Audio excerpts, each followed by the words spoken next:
l'émission Parole de Femme. J'espère que vous allez bien et nous allons passer une excellente semaine. Nous allons parler de l'autorité de la femme chrétienne, non pas l'autorité dans le mariage, comment dominer sur les hommes. Nous n'amènerons pas cette doctrine anti-biblique sur le plateau. Nadine me regarde. De quoi parle-t-elle? Et nous avons le pasteur Joel Spinks sur le plateau. Merci beaucoup de nous avoir fait l'honneur de venir, Mathilde. Tu as ton mari avec toi cette semaine. Oui. Tu le vis comment? Très bien, je pense. Très bien, je pense. On en parlera à la fin de la semaine. Et on va parler, pasteur Joel, avec toi, de l'autorité du croyant. Mais on s'adresse particulièrement aux femmes parce que beaucoup de personnes, finalement, même une fois sauvées, ne connaissent pas leur véritable autorité. Et puis on subit la vie. On vit un tas de difficultés. Puis on se dit, c'est Dieu qui le veut. Dieu permet ça, tout concourt au bien de ceux qui aiment Dieu. On va en parler tout au long de la semaine, voir ce qui est vrai, ce qui est faux et voir ce qui est juste totalement archi faux pour que ça ne fasse juste plus partie de notre vie. Et en fait, l'autorité, il y a toute une histoire derrière cette autorité qui a été donnée, reçue, perdue, redonnée. Donc, pasteur Joel, à toi la parole. Mais, premièrement, merci Annabelle de m'avoir finalement invité à l'émission. Oui, après toutes tes insistances, les mails, les coups de téléphone, les textos, j'ai dit allez, d'accord. Donc, après les 40 jours de jeûne, finalement, Dieu lui a parlé. Ça a porté fruit. Ça a porté fruit, donc je suis Et les menaces. Merci pour l'honneur aussi d'être sur le plateau de Parole de Femme pour la toute première fois et en plus assis à côté de mon épouse. Oh. Quel privilège. Hein? C'est vrai. Il sent l'onction, là. Oui, c'est ça, je ressens l'onction. Mais en fait, Annabelle, ce que tu dis, c'est absolument vrai. En fait, moi, je crois que l'autorité du croyant ou de la femme, moi, je dirais du croyant en général, et on peut l'adapter aux femmes, mais vraiment, c'est l'une des plus grandes doctrines qui change toute la vie chrétienne. Et vraiment, je pense à une sœur dans notre Église qui a vraiment dit que cette doctrine, on parle de doctrine, des fois, ça fait peur aux gens, mais l'enseignement sur l'autorité du croyant, vraiment, comme dresse une marque ou, comment dire, fait une démarcation dans deux royaumes, même dans le royaume de Dieu. Donc, il y a des gens qui subissent, comme tu mentionnais, ils subissent la vie chrétienne. Ils s'imaginent que, puisque Dieu est souverain, il est au contrôle de tout. Et souvent, on entend les chrétiens dire Dieu est au contrôle de tout. Et ça, c'est faux aussi. J'ai fait une série à l'émission Vie de foi avec Audrey Mac et mon épouse aussi. Et on a parlé, en fait, que Dieu ne contrôle pas tout. On peut dire que Dieu contrôle ma vie, absolument, parce que j'ai déclaré que Jésus était le Seigneur de ma vie, le Seigneur, le Maître de ma vie. Donc, Dieu est au contrôle de ma vie, de votre vie, parce que vous êtes enfant de Dieu. Mais pour les gens dans notre société, ils ne peuvent pas dire que Dieu est au contrôle de leur vie parce qu'ils marchent dans le péché, dans le désordre. Finalement, ils vont récolter aussi plusieurs choses très négatives. Et puis, ils ne peuvent pas blâmer Dieu après et dire « Ah, Dieu contrôle tout ». Non, celui qui vient, admettons, défoncer dans une maison, cambrioler, voler, bref, faire des dégâts dans une maison, on ne peut pas attribuer ses gestes à Dieu. Donc, Dieu ne contrôle pas tout. Et même si nous croyons que Dieu est souverain, Dieu, dans sa souveraineté, a délégué à l'être humain une autorité.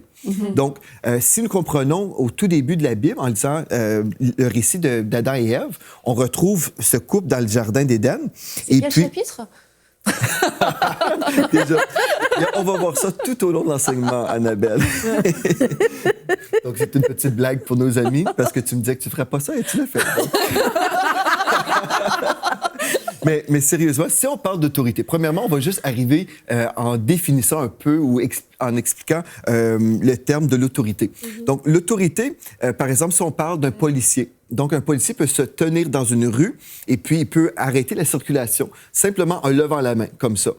Il peut y avoir un grand camion qui arrive et puis sa petite main n'empêcherait pas le camion. Il pourrait se faire écraser. Mais puisqu'il est là, il est habillé aussi, revêtu d'un vêtement de policier. Celui qui est le conducteur va voir le policier qui est là. Il va arrêter dans son chemin. Pourquoi? Ce n'est pas parce que la main du policier est plus puissante que le véhicule, mais c'est simplement parce que cette personne est reconnue comme ayant une autorité dans la ville.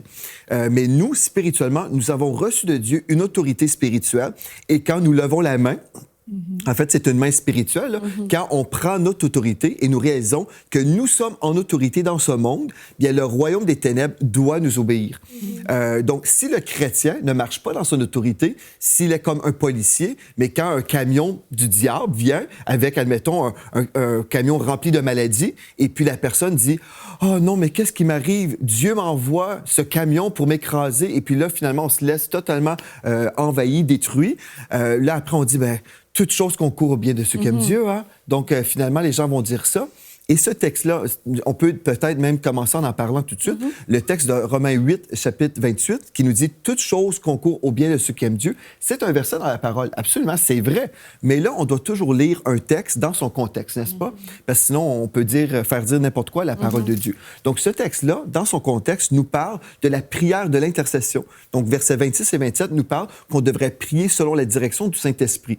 Donc, si le diable arrive, admettons, il est venu dans ma vie, et puis peut-être il m'a donné une maladie, je peux dire, bien, toute chose concourt à mon bien, seulement si je prie contre cette chose-là. Parce que là, Dieu, ce qu'il va faire, il va prendre la chose négative que l'ennemi envoie pour me détruire, il va transformer la chose négative pour mon bien. Si je ne prie pas, si je ne respecte pas les versets 26 et 27 du même chapitre, Romains 8, bien finalement, ces choses-là peuvent juste venir me détruire. Parce que Dieu a dit, priez en esprit, et là, toutes choses vont concourir à votre bien. Donc, nous avons une autorité dans la prière. Donc, vraiment, on peut changer notre vie chrétienne par notre vie de prière dirigée par le Saint-Esprit. Si je comprends, l'autorité du croyant, premièrement, on comprend que Dieu, dans sa souveraineté, oui, Dieu qui est tout-puissant, il a choisi de donner à l'être humain une autorité, celle de gouverner sur toute la terre, selon Genèse chapitre 1 et versets 26-27. Donc, l'être humain, Adam, a reçu cette autorité comme celui qui était pour dominer sur la terre. Mais là, lorsque la chute est arrivée, lorsque Adam a chuté dans le péché, à cause de sa femme. Il faut juste faire des jokes. À l'émission Parole de femme, supposément, il faut toujours rire. Pas trop rire depuis le début. Hein. Je me remarqué, hein? C'était assez sérieux avec moi.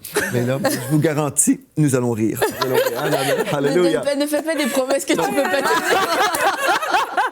Donc, Adam mangeait le fruit de la connaissance. Oui, c'est ça. Donc, Adam a commis le péché et en commettant ce péché, en fait, ce qu'il faisait, il est en train de dire, en fait, à Dieu, je ne te fais pas confiance. Finalement, je ne veux pas être soumis, mais je préfère remettre cette autorité que tu m'as donnée et je la remets entre les mains de Satan. Donc, aujourd'hui, on peut voir le résultat dans notre monde. Selon 2 Corinthiens 4.4, il est écrit que le Dieu de ce monde, en ce moment, c'est Satan. Satan est le Dieu de ce monde.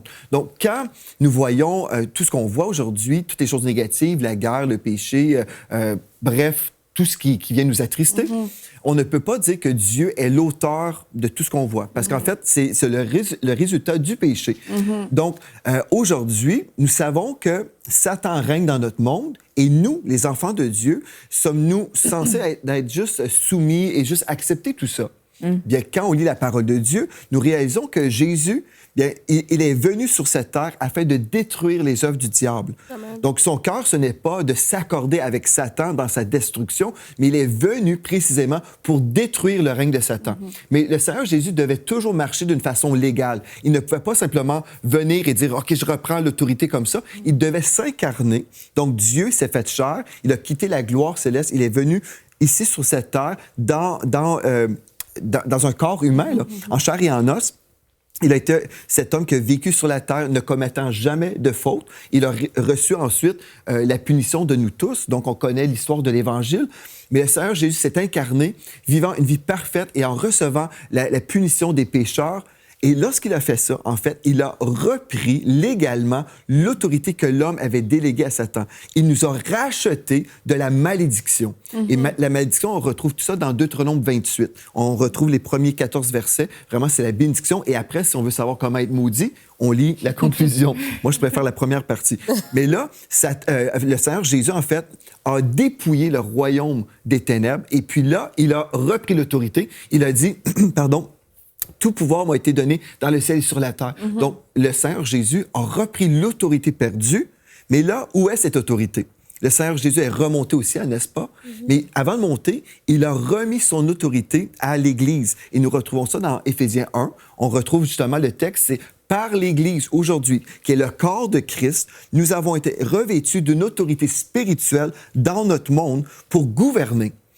Et c'est merveilleux parce qu'on voit vraiment, par exemple, quand Jésus marchait sur cette terre, on peut vraiment voir la confirmation que Satan est le Dieu de ce monde. Parce que Satan était celui qui a dit à Jésus, si tu te prosternes devant moi, je vais t'offrir tous les royaumes de cette terre. Et dans la français courant, dans la version biblique, en français courant, il est même écrit, je vais te donner la domination universelle.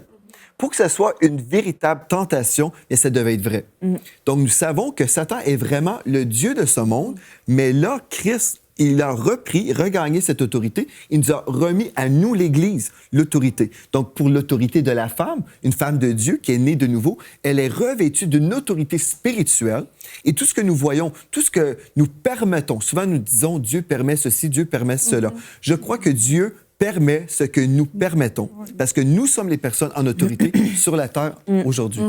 Et rien que ce condensé de l'histoire de l'autorité, ça éclaire beaucoup de choses sur les grandes questions que beaucoup de chrétiens se posent, même après beaucoup d'années de vie chrétienne. Mais c'est vrai, pourquoi la guerre?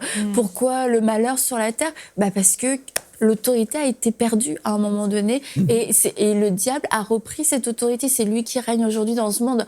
Et certains vont aussi s'arrêter à cette étape-là. Ils ont compris que l'autorité avait perdu, mais c'est comme en tant que chrétien, on marche aussi sous cette autorité qui est satanique. Et là, c'est important de vraiment remettre les choses à leur place. C'est que nous, en tant qu'enfants nés de Dieu, l'autorité nous a été redonnée. Et à nous personnellement. Et je comprends que ça change la vie d'énormément de personnes parce que tu abordes la vie chrétienne totalement différemment. Tu comprends même ce qui se passe autour de toi parce que beaucoup de chrétiens deviennent même rétrogrades ou abandonnent la foi parce qu'il y a trop d'incompréhension et ils ne comprennent pas pourquoi Dieu permet autant de choses, autant, alors que Dieu n'a pas permis ces choses-là et Dieu nous avait donné une autorité pour justement passer à travers ça. Mais moi, vraiment, ça a changé ma vie, ce message-là. Parce que moi, j'ai été élevée chrétiennement, mais dans une église plus traditionnelle, comme je l'ai déjà souvent mentionné. Et puis, en fait, moi, ce qu'on m'enseignait, en gros, ce que je comprenais, c'est qu'on était sauvés, le salut, mais c'était simplement pour aller dans la présence de Dieu, être au ciel, une fois qu'on ne faisait plus partie de ce monde terrestre. Une fois, après la mort, je savais que je pouvais aller dans la présence de Dieu. Et c'est ce que je comprenais qui était probablement un des seuls privilèges de ma vie chrétienne, d'être un enfant de Dieu.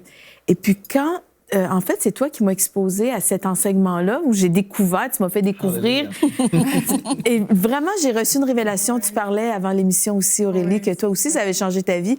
Eh bien, en fait, c'est parce qu'avant, je pouvais attribuer tout ce qui se passait sur le dos de Dieu, dans le fond. Et c'est pour ça, quand on comprend que Dieu est infiniment bon et qu'il nous a redonné par Jésus-Christ cette autorité, bien après, on comprend que vraiment tous les malheurs qui arrivent, ce n'est pas parce que Dieu est méchant. Et souvent, c'est ça qui est mal compris. Et vraiment, ça a transformé ma vie. On va en parler tout au long de la semaine, de quelle manière ça a pu transformer ma vie, mais par rapport à des choses, il y a des choses qui sont certaines dans la Bible. Vraiment, il y a des choses dont vraiment l'autorité nous a été remise et on n'a pas à subir, vivre comme un tapis, se faire piétiner par le diable. Et, en tout cas, vraiment, Je me souviens une fois, là, quelqu'un t'avait offert un livre. Au tout début, je ne sais même pas si on était mariés encore. Et c'était un livre sur la louange. Et puis le titre semblait très, très bien. Mais la conclusion, c'était on devait louer Dieu pour tout ce qu'on vivait. Louons Dieu pour le cancer, louons Dieu pour les accidents d'auto, louons Dieu. Et puis, tu avais reçu ça en cadeau. Et j'ai dit, mais c'est de la pourriture, mais ça dans les déchets. J'étais au début, je prenais des pots de bébé dans ma vie chrétienne, je pense. On n'était pas mariés, c'est sûr. Mais en fait, ce que j'ai compris après avoir parlé avec toi, c'était que il y avait un verset dans la Bible qui nous faisait comprendre qu'il fallait louer Dieu en toutes choses, mais non pour toutes choses. Ce qui est une très, très grande nuance, une nuance qui est vraiment très importante. Par exemple, si, admettons, quelqu'un a été diagnostiqué avec une maladie, on peut louer le Seigneur dans cette situation-là. On le loue pour la provision de guérison, on le loue pour la délivrance, pas pour l'attaque du diable, parce que le diable vient nous voler, nous égorger et nous détruire. Donc, tout ce qui vient contre nous, pour nous voler, nous égorger ou nous détruire, ces choses-là viennent du royaume des ténèbres. Et on enseignait à nos filles, depuis leur tendre enfance, on a toujours dit, ce qui est bon vient de Dieu, ce qui est mauvais vient du diable. Et c'est une théologie très, très simple. On peut l'apprendre très, très rapidement dans la vie. À 2 ans, Félicité, Floramé, il priait pour les malades. Et puis, c'est comme ça. Mais souvent, avec notre théologie, on complique les choses. Puis on dit, ben ça, c'est un mystère. Pourquoi Dieu permet ceci? Pourquoi Dieu permet cela? On va démystifier les mystères. Ça demeure qu'il y a des mystères quand même qui demeurent. Mais en gros, souvent, si on a compris l'autorité du croyant, on va vraiment être en paix à plein de niveaux. Et toi aussi, Aurélie, là, quand tu as découvert ton autorité, ça a tout changé? Oui, moi je bénis Dieu encore aujourd'hui parce que Dieu m'a fait la grâce de comprendre ça au tout début de ma vie chrétienne. Je n'ai pas attendu longtemps vraiment avant de le comprendre. Et le jour où j'étais à l'église et tout, on parlait vraiment de comment Adam et tout a perdu le royaume, comment Jésus nous l'a redonné. Mes yeux se sont ouverts, j'étais waouh! Je n'avais jamais entendu un message comme ça, c'était puissant. Et j'ai découvert la vie chrétienne vraiment d'une autre manière. Moi, la vie chrétienne m'a semblé vraiment paisible, calme, dans le repos, en fait, de ce que Jésus avait déjà accompli. Et c'est comme ça que moi, j'ai commencé, en fait, avec vraiment cette bonne base-là, de comprendre que Dieu ne peut pas envoyer un malheur. La Bible dit dans le psaume 115, au verset 16, que les cieux sont les cieux de l'Éternel et il a confié la terre à l'homme. Et cette autorité, justement, il nous l'a donnée pour que nous, on puisse l'appliquer sur la terre. Donc ça, c'est des vérités qu'on m'enseignait très tôt, en fait, qui ont permis que vraiment, je comprenne de prime abord que Dieu, il est bon. Ça, c'est un fait qui est établi. Et Dieu veut notre bien plus que nous-mêmes. Il n'y a pas quelqu'un sur la terre qui désire mon bien ou notre bien à tous plus que Dieu, que ce soit nos parents, même nous-mêmes. Et quand on comprend ça, on comprend que le mal ne peut pas venir de Dieu. Parce que Dieu s'est arrangé à ce que là où l'homme avait chuté, mais il puisse retrouver cette position que Dieu lui avait donnée dès le départ. Donc, en aucun cas, le mal ne peut venir de Dieu. Et c'est vraiment à nous de jouir de tout ce que Dieu a mis en notre possession pour pouvoir vivre de la vie que Dieu a prévue pour nous. Amen. Mais est-ce que cette autorité, t'as dit, elle a été déléguée à l'Église, mais est-ce qu'elle a été déléguée à tous les croyants ou alors est-ce qu'il faut faire certaines choses, être un bon chrétien pour pouvoir gagner cette autorité? Je m'en allais faire une blague, mais je résiste. Pour nous tous, sauf toi, Annabelle. T'as pas récité bien fort. En fait, l'autorité a été rachetée par le Seigneur Jésus. Et si nous sommes en Christ, nous avons cette autorité, mais nous ne marchons pas tous dans l'autorité. Parce que nous pouvons être ignorants. Mon peuple périt faute de connaissance. Si nous ignorons que nous sommes en autorité, par exemple, au niveau de la guérison divine, on peut toujours prier et supplier Dieu. « Oh, s'il te plaît, Seigneur, si c'est ta volonté, viens me guérir, s'il te plaît. » Mais si nous réalisons, en fait, que Jésus nous a délégués, il a dit « Vous imposerez, vous imposerez les mains aux malades et ils seront guéris. » On n'a pas à demander à Dieu, s'il te plaît, reviens, imposer les mains sur telle personne. C'est nous. Nous sommes le corps de Christ. Nous imposons les mains parce que c'est comme le Seigneur Jésus qui impose les mains sur quelqu'un. Nous le faisons au nom de Jésus, en son nom. Donc, vraiment, cette autorité est pour tous les enfants de Dieu qui ont été rachetés de la malédiction. Sauf si ma foi n'est pas renouvelée, si je crois, par exemple, que Dieu est souverain dans le sens traditionnel où Dieu contrôle tout, je vais subir la vie chrétienne, mon peuple périt faute de connaissance, et aussi si, par exemple, je crois carrément le contraire de la parole de Dieu, je peux juste être volé dans cette autorité qui m'appartient. C'est comme si, admettons, ta grand-mère te laisse un héritage d'1 million de dollars, Annabelle, et puis tu pourrais jouir de cette fortune, mais parce que tu ignores le fait que toute cette fortune t'appartient, tu peux vivre toute ta vie sans cette bénédiction-là. Et plusieurs chrétiens sont comme ça. Christ nous a rachetés de la malédiction. La malédiction implique plusieurs choses. La maladie, la pauvreté, le découragement, les attaques de l'ennemi au niveau même physique. Donc, on peut voir, la malédiction est là. Et plusieurs chrétiens s'imaginent que Dieu est dans tout ça et que c'est normal de vivre ces choses. Donc, non, nous avons été rachetés de la malédiction pour entrer dans le monde de la bénédiction. Et Dieu nous dit, en fait, choisis la vie parce qu'il a dressé devant nous le chemin de la bénédiction ou de la malédiction, la vie ou la mort. Il a dit, choisis la vie afin que tu vives, toi et ta postérité. Donc, c'est une question de connaissance et c'est une question d'un choix personnel. Est-ce que je vais exercer ma foi dans mon autorité? Est-ce que je vais croire aujourd'hui que lorsque je vais prier pour les malades, ils seront guéris? Lorsque je vais déclarer la parole de Dieu, que quelque chose va se passer?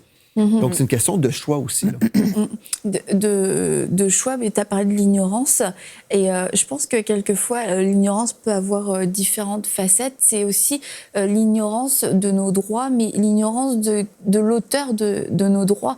Parce que certaines personnes, vraiment sincèrement, se disent « je ne peux pas accéder à cet héritage, ce serait comme un affront à Dieu, ce serait comme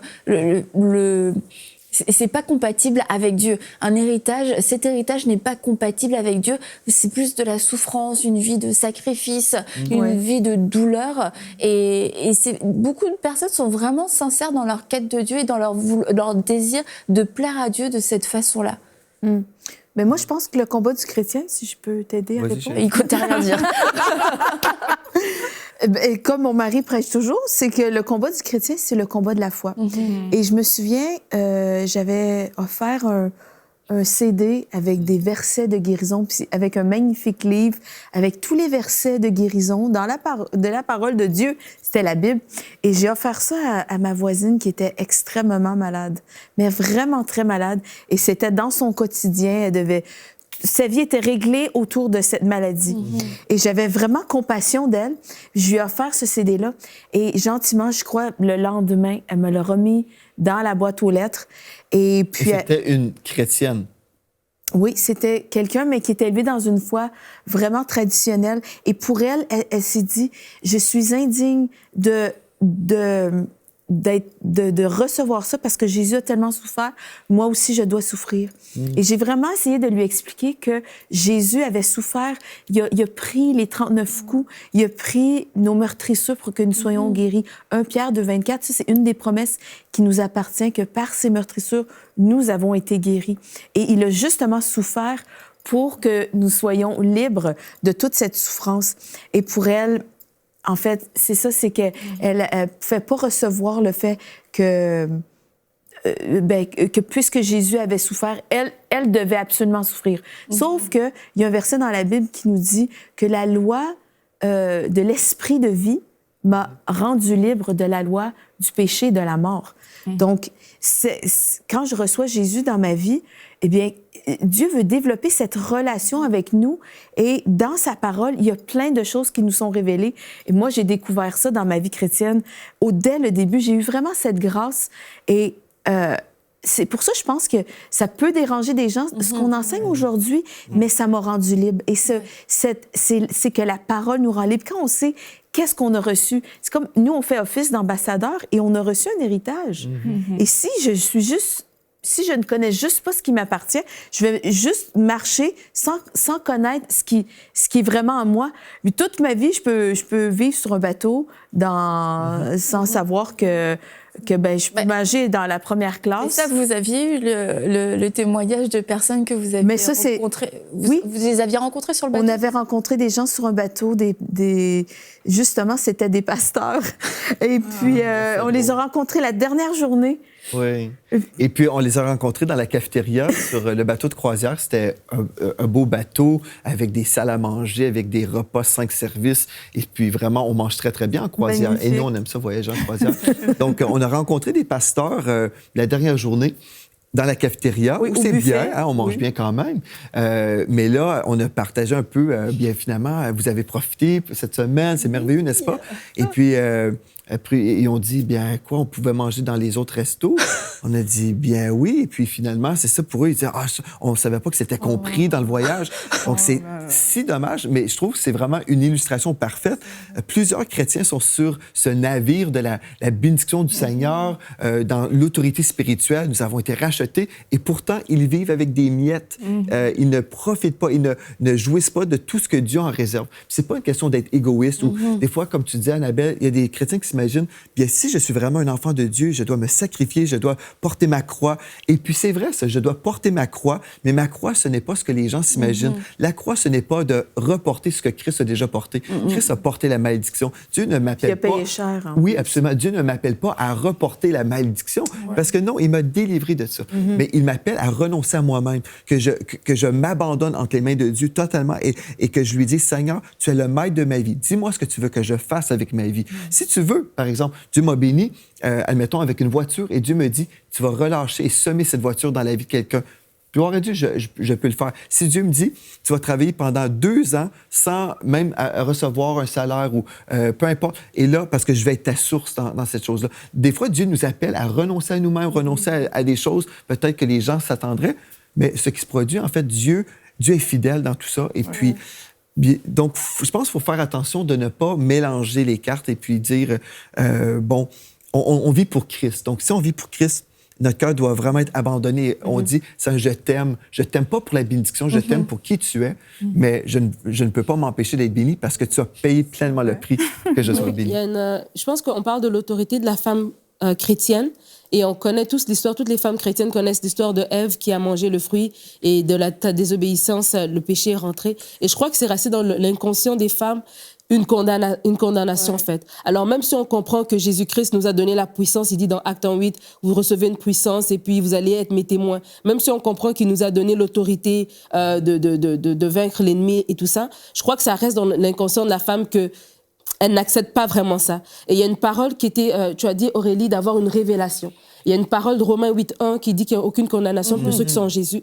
C'était une révélation pour moi. Et je prie vraiment que ce soit une révélation pour les femmes, pour qu'elles comprennent que non, cette autorité que Dieu nous a donnée, elle est à nous, elle n'est pas qu'aux autres. Et oui, même si Ève a péché, oui, mais Christ nous a rachetés. Mais c'est une révélation qu'on doit avoir pour pouvoir justement marcher dans cette autorité qu'on va parler pendant le reste de la semaine. Mais Aurélie a une autre révélation sur Ève rapidement avant de terminer l'émission. Aurélie, Ève a péché, mais... Quand Ève a péché, il ne s'est rien passé pour l'humanité. Mais quand Adam a mangé le fruit, c'est là où, juste après le verset, il dit, mais leurs yeux s'ouvrirent, ils découvraient qu'ils étaient nus. Et ça s'est passé... Adam l'a fait. Donc, c'est la faute de l'homme. Conclusion de cette émission à Parole de femme, c'est la faute des hommes. C'est bien, j'allais dire c'est moi qui donne la conclusion, mais... Et soyez richement bénis.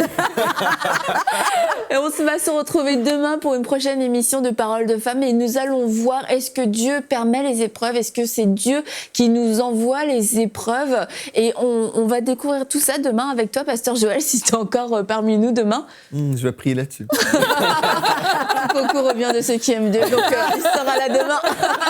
À demain pour une prochaine émission de Parole de femme.